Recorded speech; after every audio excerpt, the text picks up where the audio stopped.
नमस्कार, मेरा नाम है रिया और स्वागत है आपका जागरण बिजनेस के स्पेशल शो आपकी शेयर हमारी राय पर, जहां हम आपके चुने गए स्टॉक्स पर एक्सपर्ट से सलाह मशवरा करते हैं, उनकी राय जानने की कोशिश करते हैं और ये भी जानने की कोशिश करते हैं कि उन स्टॉक्स पर आपकी ट्रेडिंग स्ट्रैटेजी क्या कुछ होनी चाहिए।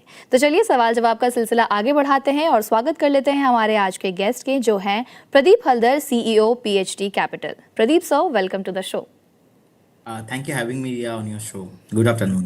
ओके, तो सवाल जवाब की तरफ बढ़ने से पहले एक बार मार्केट्स का भी हालचाल लेना बहुत ज़रूरी है। आज देख लेते हैं कि निफ्टी और बैंक निफ्टी कहाँ कारोबार कर रहे हैं। निफ्टी की बात करें तो निफ्टी फिलहाल 23,932 के लेवल्स पर नज़र आ रहा है, और अगर हम बात कर ले बैंक निफ्टी की तो ये 57,491 के साथ कारोबार करता हुआ नज़र आ रहा है।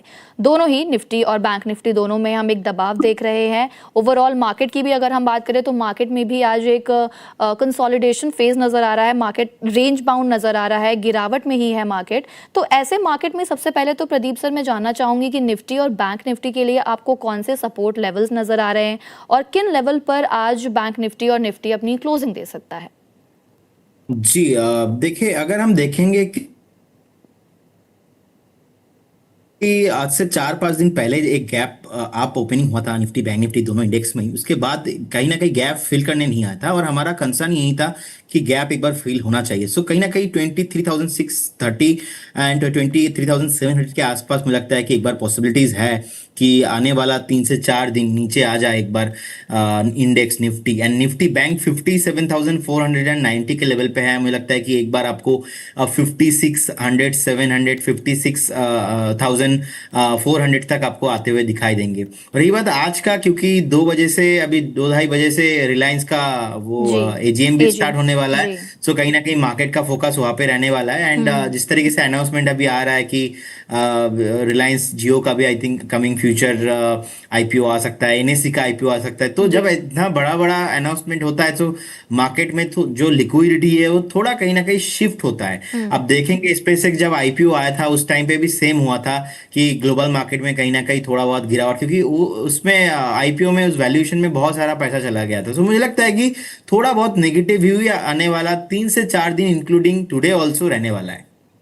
ओके सर, जैसा कि आपने बताया रिलायंस और एनएससी के बारे में, सबसे पहले रिलायंस की ही बात कर लेते हैं। रिलायंस आपको as a stock long term के लिए कैसा लगता है? देखिए, रिलायंस अगर हम देखेंगे अपने ऑल टाइम हाई से अभी भी ऑलमोस्ट मोर देन 17-18% नीचे है। तो ऐसा ज्यादा कुछ प्रॉब्लम नहीं लग रहा है। 1325 के लेवल पे अभी ट्रेड हो रहा है। मुझे लगता है कि 12,285 से लेके 1260। So this is a very prominent zone for buying Reliance industry और बहुत बढ़िया स्टॉक है। अगर आपके पास एटलीस्ट व्यू 2 साल का है तो आप अभी भी स्ट्रैगर मैनर पे बाई करना चाहिए और 2 साल का व्यू पे आपको फिर से ऑल टाइम हाईस पे आते हुए दिखाई देंगे।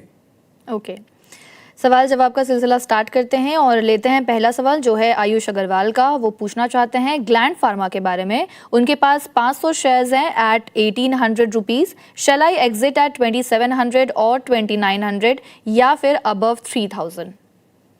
देखिए, मुझे लगता है कि अगर व्यू शॉर्ट टर्म का है तो एक बार आपको एग्जिट हो जाना चाहिए, क्योंकि एक गैप जो मुझे लग रहा है कि 1950 से लेके 2000 के आसपास यहाँ पे रिविजिट होना चाहिए। ये रिविजिट कंप्लीट करने के बाद का जो हाई बनेगा वो हाई ऑलमोस्ट आपको 2450 और उसके बाद आपको 3000 तक आते हुए दिखाई देंगे। सब कुछ होने में एटलीस्ट आपको 1 से 1.5 साल लग जाएंगे। सो अगर आपके पास शॉर्ट टर्म व्यू है एक बार एग्जिट करने का सलाह रहेगा। ओके, अगला सवाल है विनीता गुप्ता का। वो पूछती हैं, good afternoon, please suggest fresh entry level for elite blenders and JSW infra. Okay, DSW infra मुझे लगता है कि बने रहना चाहिए। ऑलमोस्ट 307 के आसपास का भी प्राइस चल रहा है। अब देखेंगे मल्टीपल टाइम अटेम्प्ट लिया था ऑलमोस्ट 325 एंड 30 क्रॉस होने का, उस टाइम पे नहीं हुआ। अभी 307 के आसपास का प्राइस चल रहा है, बने रहना चाहिए। बहुत बढ़िया एक बेस फॉर्मेशन एंड रिकवरी आया था स्टॉक में ऑलमोस्ट 265 टू 70 के लेवल पे। So you should hold your position. Next target 335 340 on the way बहुत जल्दी आपको आते हुए दिखाई देंगे। और एबीडीएल देखिए 630 के लेवल के आसपास का भी प्राइस चल रहा है।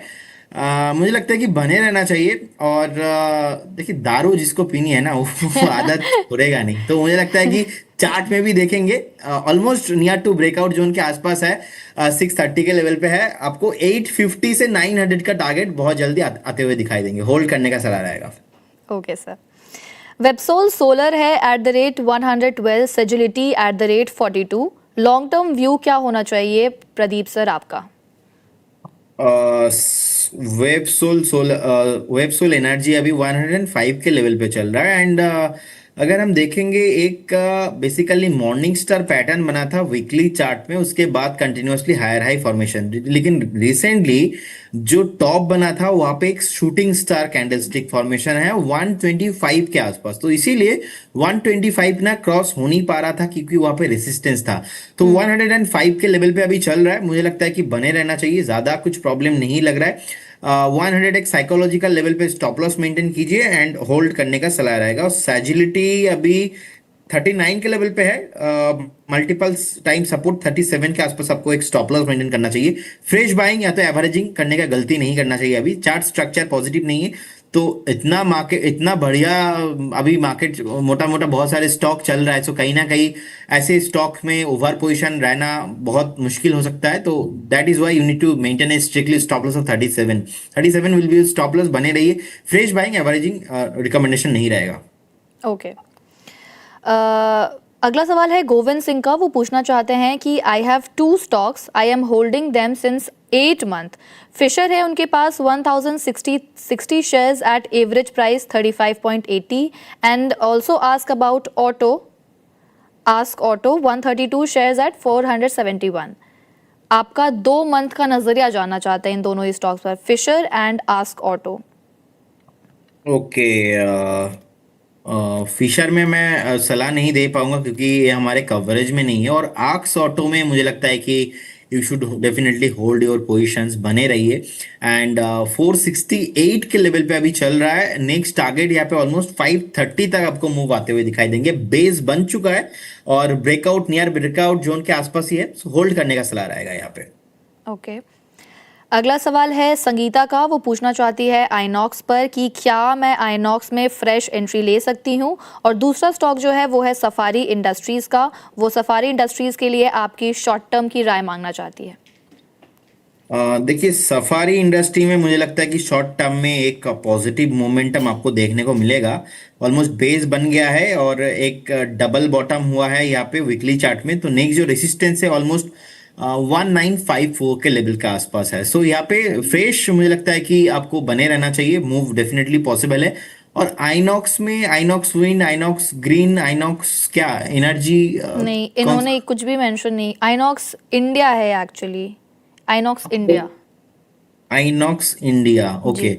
आइनॉक्स इंडिया का प्राइस अभी ऑलमोस्ट, जी बिल्कुल, ब्रेकआउट इसमें आया है। बहुत बढ़िया लग रहा है चार्ट में, बने रहना चाहिए।